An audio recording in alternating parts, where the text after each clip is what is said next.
Very much, Senator Arda. Our next speaker is Senator Niall O'Donnell, and you also have 8 minutes. And my contribution doesn't mention Fianna Fáil half as much as Sinn Féin were mentioning the Fianna Fáil contribution. And while I don't take huge issue with Senator Arda personally in this regard, because it's clear from her contribution that she's been handed a speech to recite in relation to this issue, I do have to pull the Fianna Fáil party up on a number of points. Coming just a few short weeks after the UDA murdered a man in Bangor in the car park of a Sainsbury's supermarket, Fianna Fáil get up in this House and start to tell Sinn Féin they need to reflect on the IRA, who left the stage in 2005. That, of course, was verified by a whole raft of organisations, both north and south, internationally, and indeed bodies appointed by the government to verify it. Its decommissioning was overseen by the Reverend Harold Good and the late Father Alec Reid. So I don't imagine Fianna Fáil would call into question the bona fides of all of those individuals.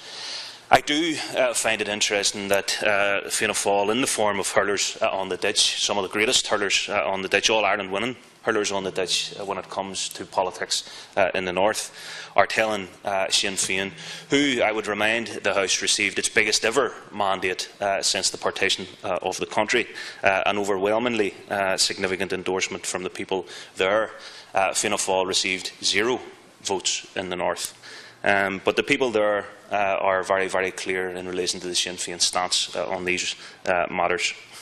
The issue of rights, the issue of Acna Gaeilge, the issue of marriage equality, the issue of victims and legacy and inquests should not be simply parked.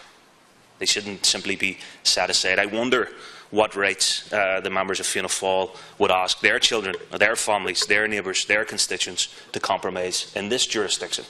Would it be Irish language rights? Would it be the right to marry the person you love? Would it be the right to access a proper legacy inquest into the Dublin and Monaghan bombings, for example? Is that what Fianna Fáil are telling the Nationalist, Republican, and indeed many people from the Unionist and Loyalist tradition in the north to park?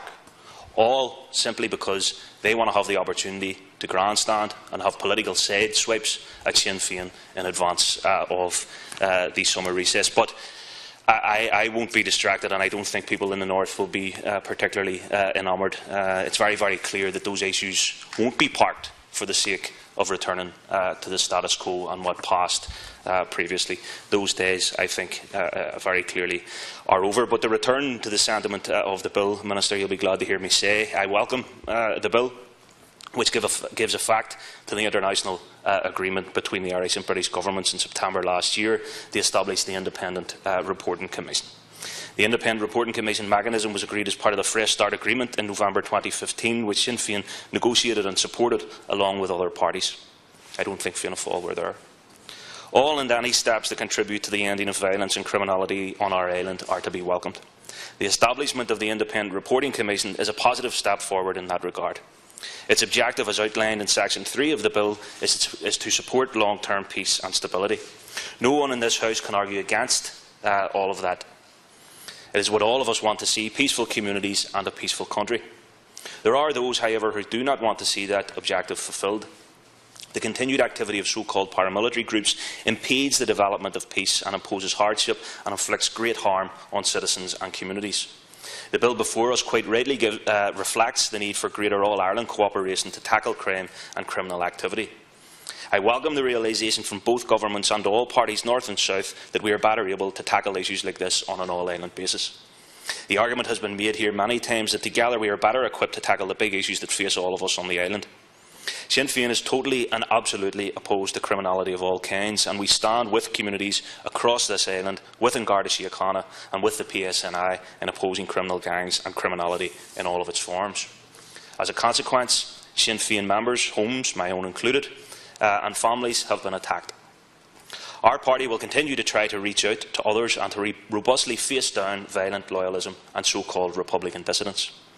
Despite that fact, there have been deliberate efforts, and we've heard some of it here today, to criminalise and demonise Republicans, Sinn Féin activists and other citizens, especially those in cross-border communities in places like South Armagh and North Louth. Contrary to the image portrayed by some elements in the media and some in this House, such portraits are a fallacy, conjured up for the purposes of pathetic political point scoring. There is no doubt that criminal gangs who masquerade as Republicans for whatever reason exist. They are not Republicans, they are criminals. No doubt the Independent Reporting Commission will come to that same conclusion. There is also a major problem relating to ongoing loyalist paramilitary violence which should concern us all. The recent killing of Colin Horner, which I referred to, purportedly as a result of a feud within the UDA, is deeply concerning, and there can be no room for such grievous acts in a civilised society. I urge those involved to stop, and to stop now, in the interest of all citizens. The Independent Reporting Commission is a mechanism on which we can all agree. It was agreed as a result of all-party talks and agreement between both governments. The latest round of talks in the North, which have been referred to previously, has regrettably not proven successful, despite the very best efforts of Sinn Féin to find agreement with the DUP, the other parties and the two governments on outstanding issues. It is disappointing, but perhaps not surprising, that a deal has not been done here. Such a result is a direct consequence of the British Prime Minister Theresa May supporting the DUP and the DUP supporting her. The DUP, of course, who were strangely absent from the Fianna Fáil contribution, recently had the endorsement of the Loyalist Community Council ahead of the last Westminster election, certainly giving cause for concern amongst many of us. It's a monumental failure by Theresa May and her government. Decades of work are being put on hold to keep her in power. It should be very clear by now that a restored Assembly and Executive is only sustainable and tenable if it is based on fairness, respect and equality. The rates-based issues, whether they be Act na Gaeilge, a Bill of Rights, marriage equality, or the rights of families to coroner's inquests, independent investigations and information recovery, are not solely Sinn Féin demands. They are citizens' demands.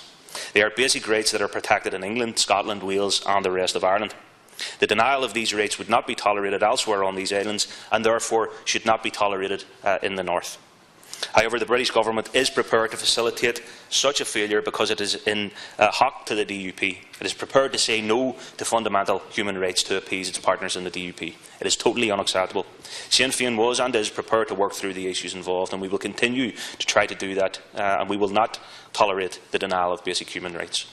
It should not be a shock to anyone that Unionist parties want to delay, nor that they come to the issue of rights slowly and reluctantly, but they cannot do that forever, Minister. The reality is the Sinn Féin electorate will not consent to be governed by the DUP on the DUP's terms. We do not and would not expect the DUP electorate to consent to be governed by us on Sinn Féin's terms either. Therefore, it is really quite simple. It's all about rights, Minister. It's all about equality and respect. It's all about agreement and how these rights and agreements are to be delivered and implemented. That's the only way to get the institutions back up and in place. Minister, I support the bill. Thank you very much, Senator Dunn.